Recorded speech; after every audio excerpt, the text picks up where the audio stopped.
Hello children, welcome to biology class specially prepared for class 7th. This class is conducted by Rituraj Sharma.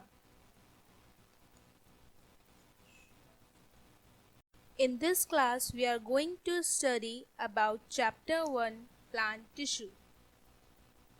Topics which we will be covering over here are plant tissues, types of plant tissues, meristematic tissue, simple permanent tissue and complex permanent tissues. Children, you have already studied that all living organisms are made up of the basic structural and functional units called cells. These cells are specialized to carry out specific functions in an organized and coordinated manner within the body of an organism. The cells having a similar function form a unit called tissue. Therefore, we can define tissue as a group of cells more or less alike in size and shape, performing the same function and having a common origin. Now, in plants, there are many cells meant for performing different types of functions. Some cells are specialized for transportation of water and minerals which they use to absorb by the root, whereas some cells are specialized for translocation of food prepared by the leaves, and some other cells are meant for the growth of the plant. The tissues in the plant body can be broadly classified into two groups, meristematic tissues and permanent tissues. Now, what is meristematic tissue?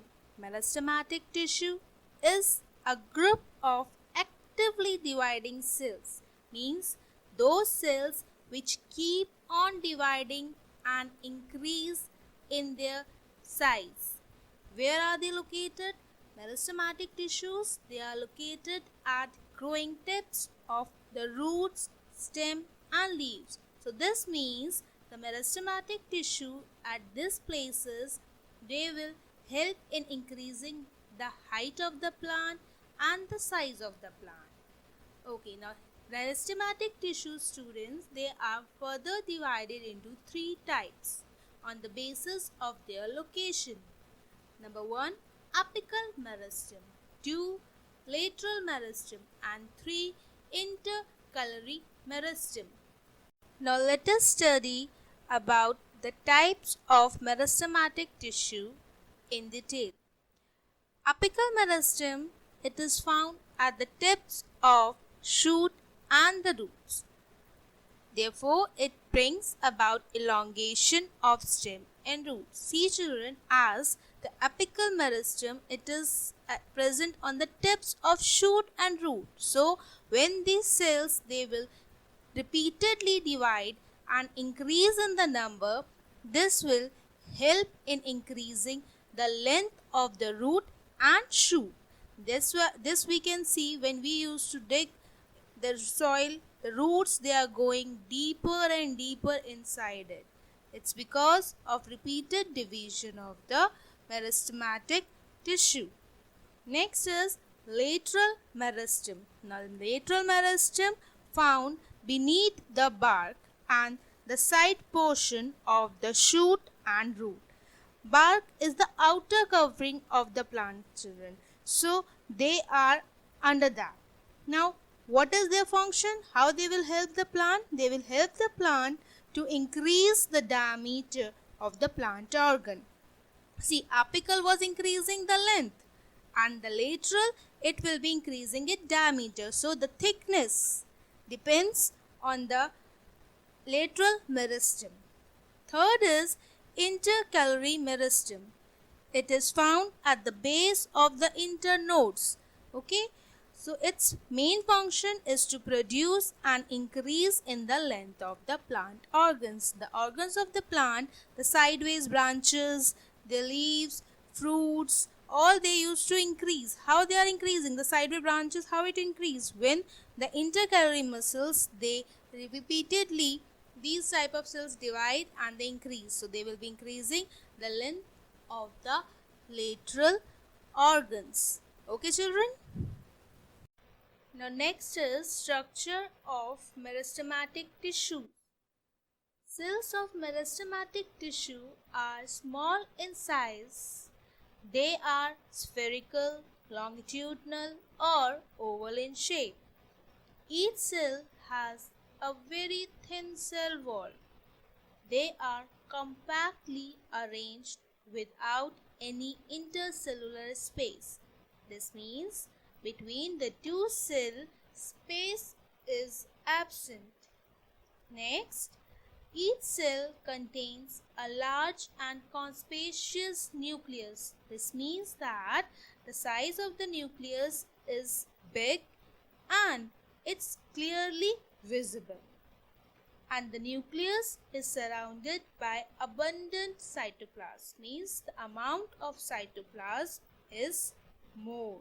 It's large. Generally, the vacuoles in meristematic tissues are absent. Okay. Now, what are the functions of meristematic tissues? The cells of meristematic tissue divide continuously and help in increasing the length and width of the plant.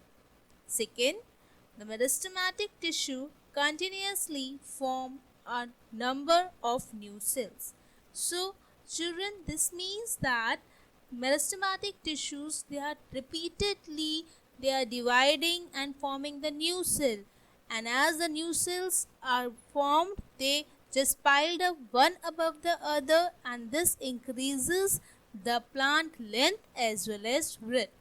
Okay, children, so we can conclude that meristematic tissues, they help in increasing the size of the plant and its organs. Next type of plant tissue is permanent tissue. The permanent tissues develop from the new cells formed by the division of meristematic tissues. The cells of permanent tissue are much larger and do not divide further. Hence, they are called permanent tissue.